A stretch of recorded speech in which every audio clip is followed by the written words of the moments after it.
All right. We are live, Kathleen. We're in the mix right now. We are coming at you from White Plains, and you're in Stamford, right? Yep, Stamford, Connecticut. Stanford CT, and we're all right now. It's a beautiful day today. We're all doing our best. We're getting through this, and this is one that I've been looking forward to all week because it's been really cool. So you'd like to hear? I think there's been a lot of people that we've talked to with different backgrounds, with different ways of coping, with different, I think challenges and different activities we've been doing. Like we had someone do a yoga session, we had someone do a reading. We're having my buddy do a live DJ stream next week, which is going to be hysterical. But I Yeah. think what's really cool is, just so for the viewers to know, this is Kathleen Early. She is a licensed mental health professional, and she works at Sacred Heart University. And she's actually a former Division I athlete as well. And I know you work a lot of times specifically with athletes and also with other people. But, hmm I think it's just really cool to have you because not only do you have, the lived experience, way of talking to people, just how you connect with people and, being young and being very energetic, but you also are a professional and you studied this and you went to school for this. And I think when people listen to you, it gives them an extra sense of, wow, I'm not just listening to John speak about his story all the time and, bore me to death. I actually got someone that has experience and that also has, that has a story too. So I think it's very, very, we're really excited to have you on. And yeah, so thanks for joining us. I hope, how you been so far? How's everything been treating you?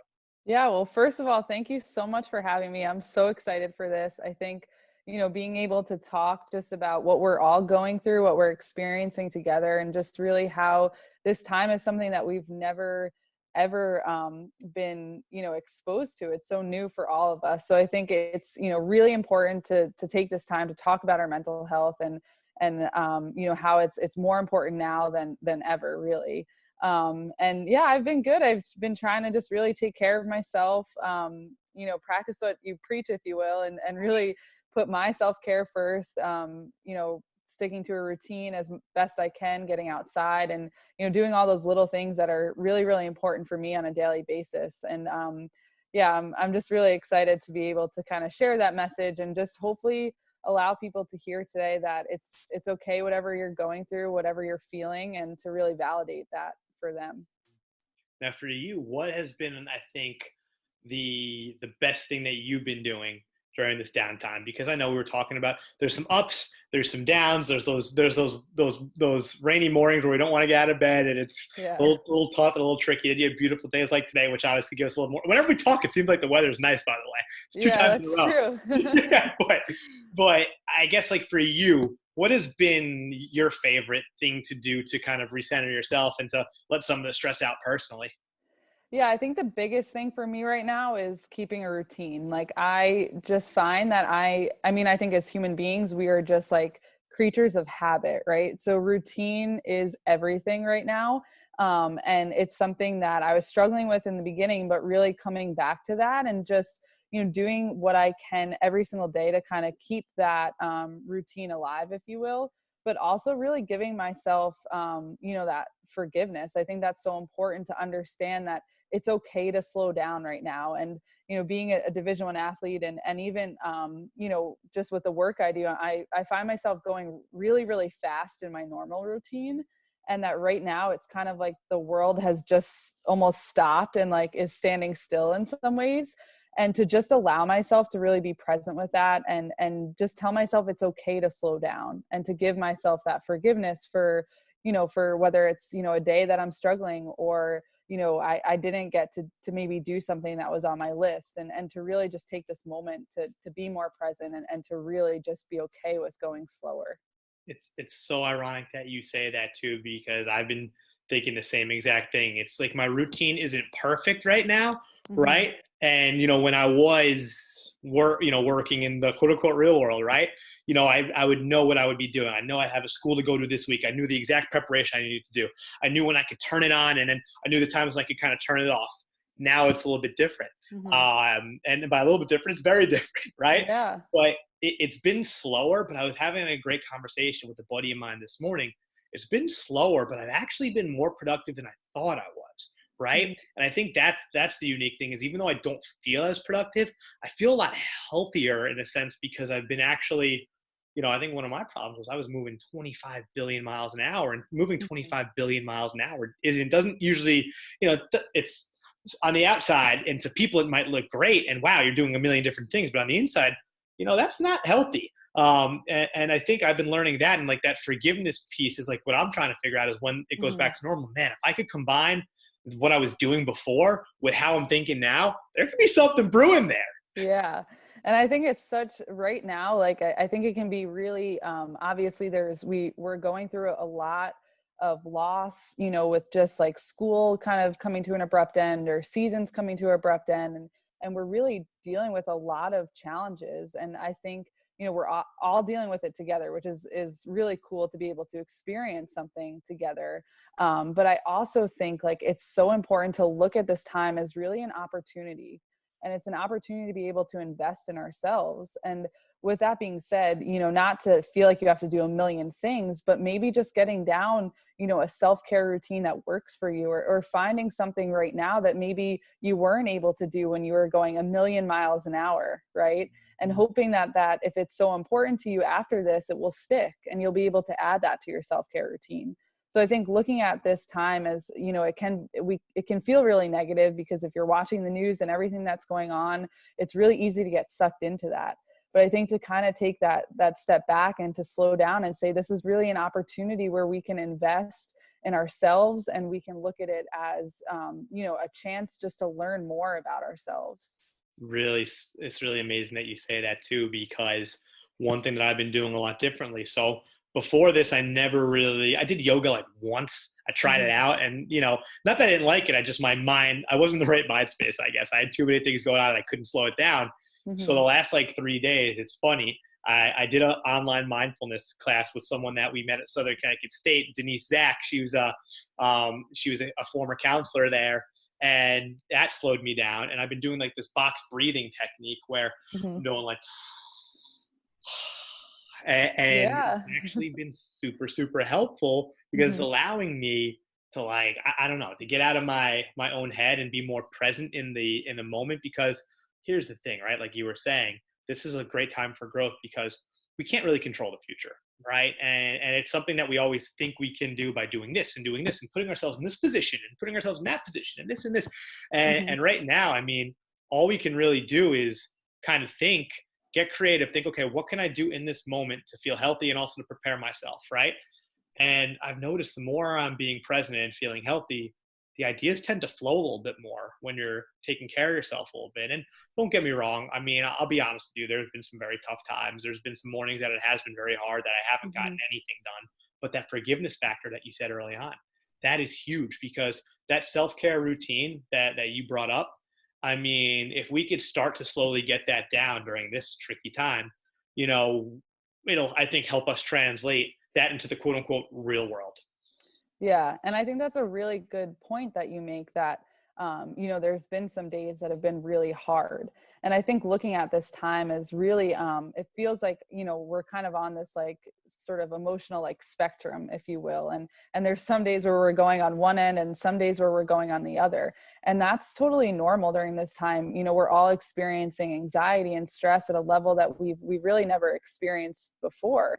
And I think having flexibility, and that kind of goes with that forgiveness piece, but having flexibility in your self-care and understanding that one day it might be really great and the other day it might not. And that's okay.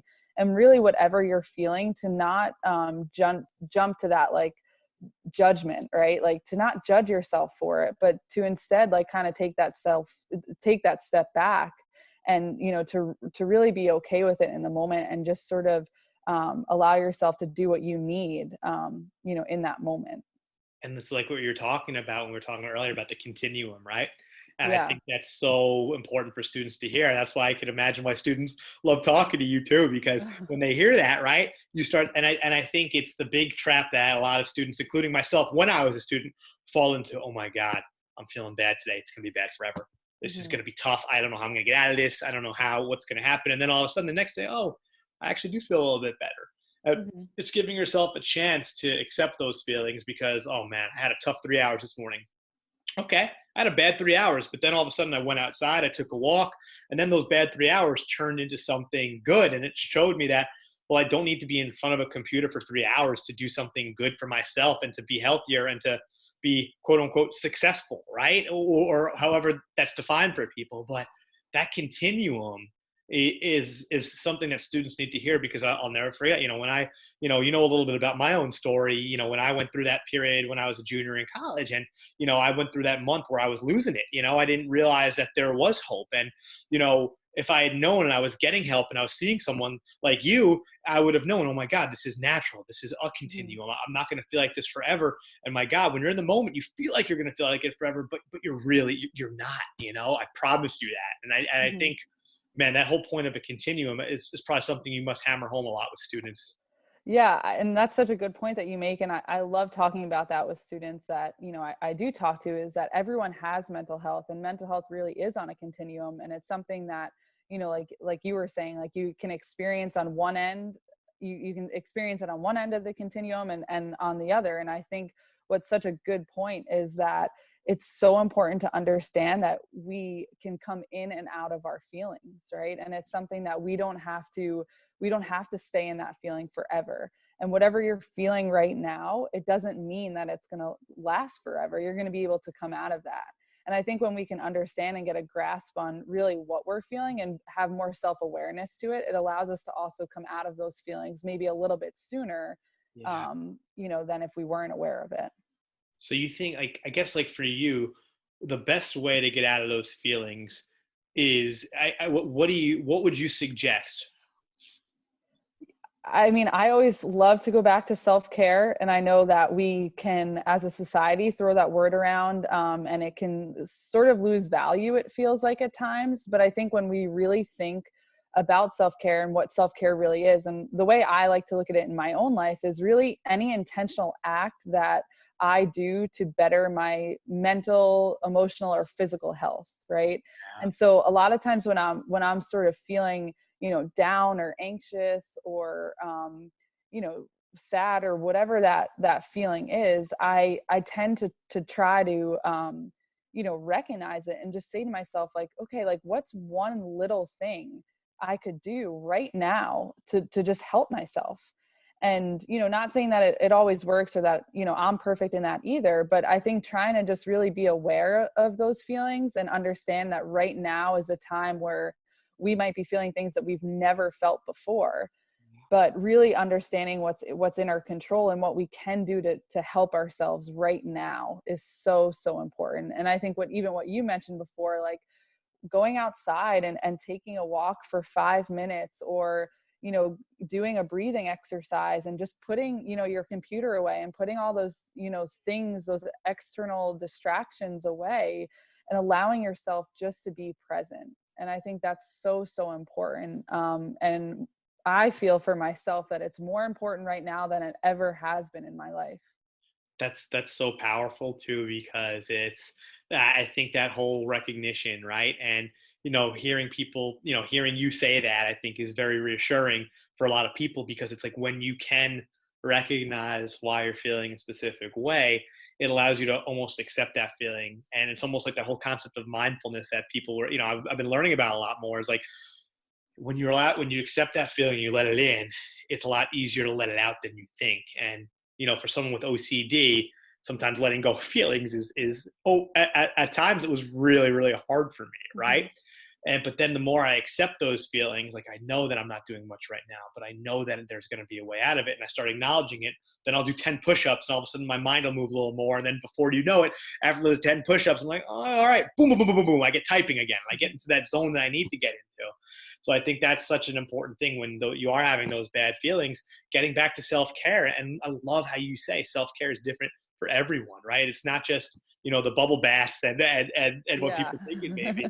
Sometimes it is doing 5 push-ups. Sometimes it is calling your mom. Sometimes it is Yeah. doing a breathing exercise. And I love that, because that allows you to stay consistent. And when you are feeling it, you start getting slowly stronger each and every time, right? Hmm. And you start figuring out ways to get out of it. And then when you do get hit really hard, you're allowed to say, okay, I'm getting hit hard. And then you reach out for that help. And then when you do have a conversation with someone like you, they're able to recenter themselves, and they're able to say, okay, there are ways for me to get through this. And when I think when the mind starts seeing solutions, right? Especially when we can't always explain everything, but we start seeing, okay, I'm feeling like this and it makes sense, right? That helped me so much, because when I used to feel like, why am I having these anxious thoughts? Well, my therapist used to say, well, John, think about it. You are going back to school in a month, and school and change has always triggered you. So accept it. And I was like, okay. And then it was Yeah. funny because always the week before school was always a million times worse than being at school and actually doing the hard work that I was Hmm. afraid of, you know? Yeah, and I So think a lot of times we get, even with, that example right there, it sounds like, you know, you were getting anxious about being, maybe anxious, or, stressed about being stressed. And I think it's so important to really, to think about that, and to say to myself, like, okay, like, yeah, I am feeling stressed right now, but like, you don't want to add to that and get stressed over being stressed, yeah, right? So to separate the two and kind of be okay with being stressed, or maybe having that, extra work, or also being okay with stepping away and doing something to help yourself to manage that stress, I think is so, so important. yeah. There's that whole self-awareness factor that Hmm. is always hard to kind of realize when you're going through it, but then that's the beauty of it. It's like, oh my God, there are ways for me to do this. Yeah. And I think another thing that's really intrigued me, what we were talking a little bit about, is just like being able to get into those routines, and even like sleeping, right? We were literally Hmm. just talking about this beforehand, Yeah. and I know you talk a little about sleep hygiene in a sense. Yeah. Can you dive into that a little bit? Because I'm listening to the professor right now. I want to hear a little bit more about how to do that, because I am a mess when it comes to that. Of course, yes. Sleep, I think, is by far one of the most important things, and I think can a lot of times can be overlooked, even with students that I talk to. And I'll ask them some probing questions about their sleep hygiene and their habits around sleep, and it's always in some ways a little bit funny, because I'll get that they're going to sleep at 3 a.m. and then having to wake up for their 8 a.m. and things like that. And you wonder why, it's hard. But I think it's so important to really look at sleep. And in a lot of ways, I try to look at sleep as a form of self-care. I think it's really important to look at it that way. And it's a way to take care of yourself. And I think, just to kind of dive into it a little deeper, when we are getting the proper sleep and have a routine around, you know, around our sleep, we're able to wake up the next day, be maybe a little bit more resilient, or be able to cope with things that come our way. And when we are well rested, we really can feel just a greater sense of energy too, and that all contributes to our overall mood and just the way we're able to handle what comes at us the next day. And I think with everything that's going on, like, sleep is something that is really, really important. But with that, I also hear a lot with students that I talk to that sleep is something that's really hard for them. And a lot of times, is something that they feel like it's hard to fall asleep, or they're waking up a lot at night. So I think, if you don't mind, like, going into a couple tips around maybe sleep and what could be helpful even right now. So for myself, I think, really having sort of that structure around bedtime.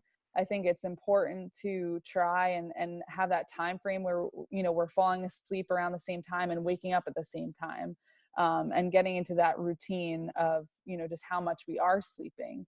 I hear a lot of students struggling with, when I go to bed, like, I get those racing thoughts. And I think a lot of times when we do end up, putting our head on the pillow, it's maybe the first time where our body's like just stopped, and our mind has just been able to stop for the first time that day. So it makes a lot of sense why our minds are, tend to race around bedtime and when we are sleeping, because it's the first time we've had that moment to just, like, kind of stand still a little bit. Yeah. And so some tips around that I find can be really helpful, or just to maybe write down some of the things that you find are, constantly on your mind, or some of your worries at nighttime. And even keeping, like, a notebook next to your bed can be super helpful, just to be able to take it away from your mind and put it on that piece of paper, and just leave it there for the night. Can be really, really something that is beneficial to kind of shut your mind off, if you will. another thing that I hear all the time is students a lot of times use their phone before bed. And I know it's something that's so simple and everyone probably hears about it, right? That it's, it's not good to be using our phone around bedtime. And, sometimes we kind of get into the habit of when we can't sleep, we'll grab our phone to, maybe scroll through Instagram or TikTok or some social media platform. And we're really just reactivating our mind when we do that, and kind of keeping ourselves awake. So to try to stay away from your phone as much as possible is really, really helpful. And if those sorts of things don't work, like even before bed, like taking a hot shower or a hot bath can kind of be soothing. Anything that you find really soothing. I have an oil diffuser next to my bed, so a lot of times like I'll use that as a way to just relax myself and kind of shut down and unwind for the day. So those are some tips that I like to, kind of my go-to tips, if you will, around sleep. Yeah, and I mean, you hit the nail on the head because the difference, I've slept a lot more than I have these Hmm. last 3 weeks than I have before everything happened, for sure. I mean, sometimes I was oversleeping a little bit, but the amount of energy that you have, I don't need coffee nearly as much as I used to. And I feel a lot healthier and I feel a lot more, I don't feel like I'm burning myself out. And I think the hardest thing with that college mentality, especially for like an athlete, right, is, oh man, I got this, I got that, I got this. It's like if there's it's like trying to crack the code of saying, listen, like just going to bed or turning everything off at 11 and saying, listen, my boundaries are closed. You can't reach out to me from 11 p.m. to 7:30 a.m. or whenever someone's supposed to wake up, right? Because you need that sacred time, I feel like, right? Like when I start having those thoughts and they start racing before I go to bed, it's automatically another 20 minutes for me. Hmm. And then I'll be on my phone writing down these ideas, which is ridiculous. But at the same time, it's like trying to give myself a little bit more time to do that before I sleep. So then when I get there, I know that I'm here, right? And Hmm. I know what I'm here to do. Same way you're executing, you're trying to figure out how to perfect, a corner kick, right? Let's Yeah. try to perfect this way of sleeping. And those are such good tips because it's so realistic too, because you hear it every day. You're working with students all the time. It's a tough time to be a student with everything going on with social media, with the pressure. It's a high pressure society right now. And it's like, man, like if you Absolutely. say, listen, like I don't care what people are telling me, I don't care how much work I have to do. This sleep is it's really going to make your life better. Yeah. And I think that's really important to look at it. Like, I try to really look at it as a form of self-care. And, even a couple, you kind of triggered a couple more thoughts even around sleep, Yeah. but, trying to keep your bed as just really, where you sleep. And I think a lot of times, students will be doing homework on their bed or, just kind of lounging, and it can kind of become this place where you just like hang out. And I think, allowing your mind to just know that your bed is for sleep and to keep other things away from it is so, so important. And to not associate your bed with stress or with, other things that are going on in your life, and to really just associate it with, this is where I'm able to, to just turn my mind off and to really relax and rejuvenate myself for the next day, I think is really, really important. That's helped me so much too because when I used to live at home, I would do all my work from my bed, and it Hmm. was terrible because then I would go back and I'd try to go to sleep and I'd be like, oh my God. But now I do all my work from like, it's funny. I'm not a big desk guy, but I do all my work from like the couch, like where I am right now. Hmm. So it's like, maybe it's not perfect because I do relax on the couch and I do watch movies here. But, when my roommate's gone, because he's usually typically gone, for work, I'll be here just, getting in my zone.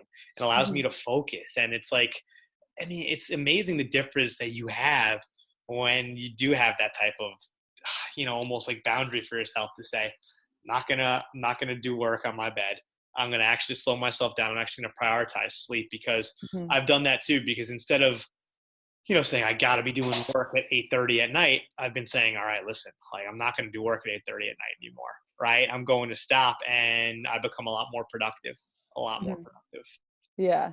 And I think that's, just even what you said right there, like it's not perfect. And I think just reminding ourselves that right now, like really nothing's really going to be perfect, right? It's just sort of making, every day, like looking at, what's going to work best for me. And I think, taking the pressure away from yourself to know that it doesn't have to be perfect in the, the societal sense, I guess you could say, but more so what works for me. And it sounds like, getting away from your bed and even being on, doing some work on your couch and, finding that space where you can really turn yourself on and kind of get in the zone is helpful for you. And I think for other students out there to kind of hear that, you don't have to have a perfect self-care routine, or you don't have to, do everything so perfectly. It's okay to kind of just do what's working for you and what's best for you. Yeah. And like you were talking about too, that whole forgiveness aspect of not being perfect is the key, because Yeah. we put pressure on ourselves to be perfect. Life is so much more miserable. I Mhm. hate to be blunt, but I've seen it. I've lived it, and it's like when you give yourself, when you allow yourself to enjoy certain aspects of the day, and you allow yourself to let your mind wander a little bit sometimes and just be around, I mean, you just become a happier person, and you just become a more content person. Mhm. And it's great because it shows that even like the highest energy of people like me, I'll run around like a wild man. I'll run around like literally like a dog in a dog park, Mhm. so I feel like my mind is sometimes chasing its tail. And when you're allowed to slow yourself down, I mean, that helps so much. And I think like another thing that's been really obviously prevalent, and we talked about this too, is just isolation right now, right? Yeah. And how social isolation has been, I think people are almost confusing it, right, with physical isolation. And I'm Mhm. sure that a lot of the students and a lot of the people, and even with yourself, right, like you can't really see your friends. You can, you can't really see your family. You're in quarantine right now. Yeah. How I guess first I'll ask you, how have you been dealing with that? How have you been able to get involved with people, with friends in your community, and how have you been able to I guess help others, especially particular college students that may be listening? How are you able to kind of keep them healthy and keeping those habits good while being connected in a sense? Yeah, this is a huge topic right now. I think we're seeing all over social media, all over the news, like social distancing, and that's like what everyone is saying. It is like the tagline right now, right? Like you're seeing it everywhere. And I think what I've talked a lot about with my colleagues, and even just heard other people talking about, is to really kind of break that stigma, if you will, and instead of calling it social distancing, referring to it as physical distancing, because we're not actually socially distancing ourselves. We're just physically distancing ourselves. So I think, for me personally, I come from a big family. I'm one of five, and family is like everything. And, I have a really good support system and friends from college that I love to stay connected with. And in normal times, I'd be, seeing them, on the weekends and things like that. So it has been a really hard adjustment for me. We've just been trying to get creative with it. And, texting is great, but I think being able to have that face-to-face interaction with people is so important right now. So even, over the weekend, I did a family Zoom call, and we play this family game sometimes. And we actually played it like on the Zoom call, and it was a little bit different, and we had to, figure out how to make it work. But we decided that we were, going to try it, and it was fun. And even last night, like, getting on a group FaceTime with my friends and, just talking about what we would normally talk about, or even, what's going on in the world and how it's affecting us. So I think just looking at this as really, reminding ourselves that we're only physically distancing ourselves, and that social connection is still there. We might just have to work a little bit harder for it now, but I think it's more important now than it ever has been. And because it can feel easy to kind of become isolated and not reach out, and to kind of get sucked into, our house or our apartment, wherever we're living. So to really, really make it such an important part of our routine, and to have fun with it. Because I think that's one of the things that we're missing out as, just as a community. Like we're all stuck inside, that's not really, it's not that much fun to be stuck inside, right? We're missing out on so many things that we would normally do. So trying to just really take what we would do maybe in our normal routine if all this wasn't going on, and to implement it as much as we can in our sense, in our new routine, right? Our new normal. And for me, that's really just been, trying to jump on FaceTime, group FaceTime calls, or, playing games with my family over Zoom, and getting creative and just doing like, silly things. I know a lot of people are, doing like, I don't know, just like dance things together, and like just have Absolutely. fun with Breaking it down. it. Yeah. Yeah. So just a reminder to, do what you can to have fun, and to really stay connected with your friends, your family, your support system, because now more than ever we need each other. And if you're struggling, I'm sure somebody else is struggling. So if you feel like you can help them and you can connect with them, that's so important. And helping someone else right now is going to also allow you to feel really good about yourself. So to reach out to each other, to be there for each other, because we're all going through this together. And that's something that I don't think we've ever really been able to say before. Like, this Yeah. is something that we were all experiencing at the same level. And there's some kind of, I don't know, it's just, that's, for me, that's kind of, I guess a cool way to look at it. Like, we're all going through this together. And even, great to see how much, acts of kindness there are out there, and how much positivity there is being spread. So even that's another way to really feel good about yourself, like to reach out to maybe those nurses or doctors that or to do a small act of kindness that can go a long way for someone else and also make you feel better. I think so too. And also, like you were saying, I love the whole not being afraid to have fun aspect, Yeah. because people are forgetting it. And it's, it's hard because as empathetic people, you see what's going on in the world, and you don't want to be that person that's, oh, I'm having fun with all, but at the same time, it's, you have to separate that empathy in a sense from your own self-care. Like, Hmm. just because this is a very dark time does not mean that we can't do what we can to be healthy and do what we can to Right. have fun and smile with friends. And like, I've been goofier than I have in a long time. Like, my buddy, like right here, you can see we have a plant that we're building in our apartment. Like, Yeah. literally, like, and it's mostly Sean, because I'm not nearly as good as he is at this type of stuff. But we're like experimenting, and Hmm. we're doing things that make us laugh, because laughter, I think, is such an important key to this life that we live. Yeah. And it goes It a long really way. is. Yeah. Yeah. And it can be easy to forget that right now. And like you're saying, I think that empathy piece is huge. But I think also knowing that, if we take care of ourselves, and the better that we feel, the more empathetic we're actually going to be able to be. And we're going to be able to, I know we say this a lot, but we have to take care of ourselves first before we can take care of anybody else. And Yeah. that's so, so important. And trying to do, I think, almost like a challenge to the students is almost trying to do one different thing a day to just like smile, or try to make your friend smile. And I know Yeah. today's technically April Fool's Day, but it's, it's just like, don't be afraid to be funny. Don't be afraid to be a clown, to be who you are. And I think that goes such a long way. And when people see that, and they see that energy, and they see that you are being yourself still, it makes the fear subside a little bit. We already have so much fear going on right now. Yeah. There's already so much that we're all dealing with. Let's do some stuff to kind of help that fear slow down, help subside it, and Mhm. just be who we are still. And then when this is all over, we're going to be so grateful, and we're going to be so much more, I think, stronger as a society. Mhm. And when we're out there, and you're not going to take for granted going to just getting food on a Friday night, like, Yeah. and I think it's staying healthy, find these new techniques, because listen, like, some people out there might be finding, wow, like, without all this going on, I feel a little more healthy. And some people might be feeling that way. That's not a bad thing either, you know?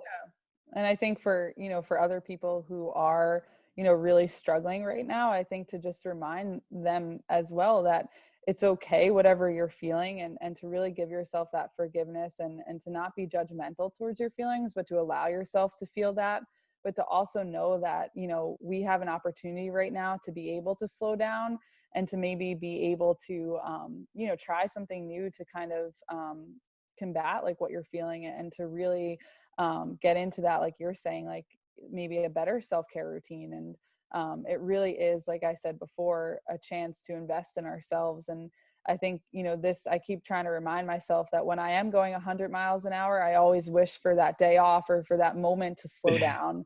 And right now I have it. So I'm trying to just really be present with that and be okay with that. And to say to myself, it's okay that I'm slowing down. It's okay that, this is happening. I can't control it. But to really just, give myself that forgiveness when I need it. And also, like you were saying, trying new things and just being flexible with my self-care too. Like whatever is working for me that day, that's awesome. And if it doesn't work for me the next day, that's okay too. So I think really just looking at this time as, just really a time where I can slow down. And that's something I've never had before. So I think, one day I'm going to wish I could slow down maybe at this pace again. I'm not sure, but I think, trying to just be present with it and say that it's really okay, whatever I'm feeling, and that it's okay to also, to slow down. Teaching us a lot about ourselves, I think. And Yeah. that's always a powerful thing. And, you wish it didn't, you wish it wasn't happening the way it was happening, but at the same time, it is a really good opportunity to sit there, embrace the slowness, Mm-hmm. because it's something that we all need. And if we keep running, this is something that I'm hoping, knock on wood, hopefully this is all over relatively soon. But once it's over, Yeah. I was saying earlier, I really got to keep some of these positives that we're taking from this and bring it to life. Yeah. Because there's so much good. You have to try to make the best of every situation, no matter what. Mm-hmm. And sometimes it seems impossible. Sometimes it is impossible, but we got to keep trying. We got to keep pushing. We got to keep being there for each other. And, I know a lot of these seniors, they lost their senior year, but at the same time, what you didn't, let's try to figure out ways we can bring each other together and keep pushing forward. I mean, I don't know. These conversations always get me really excited. This felt like 5 minutes, but we've been talking, I think, for like 45 minutes now. We've been crushing it. Yeah. I could talk about this stuff all day. Literally, literally. Yeah. Well, this is a pleasure as always. And we're going to be doing some more things with Kathleen too. We're going to be going live in the next couple of weeks, and we're going to hopefully be building more and more students to come join us so they could ask questions, be more interactive. And this is a great introduction to, I think, who Kathleen is, who I am a little bit. And Mm-hmm. quite frankly, we're gonna keep cranking this. We're gonna keep doing what we can do to help you guys. And feel free to reach out to us. Feel free to share. And I'll leave, Kathleen, I'll leave some of your information that you can share. I'll put that in like the bio to this. Yeah. Who wants to reach out and has any specific questions for you. This was absolute pleasure. Thank you so much for doing it. Yeah. Well, thank you so much for having me. And like I said before, it's, I hope that I kind of shed some light on some of the topics that, we talked about today. And for all of you guys out there who are listening, I think it's just so important to take home that, whatever you're feeling right now is okay, and to not, be judgmental towards your feelings, and to just try and do, little intentional acts that can, better your emotional, your mental, and your physical health right now are so important. And to remind yourselves that it's an opportunity to invest in yourself, and to really be okay with slowing down. Amen. That's a great way to end it. Thank you so much. That was awesome. Yep.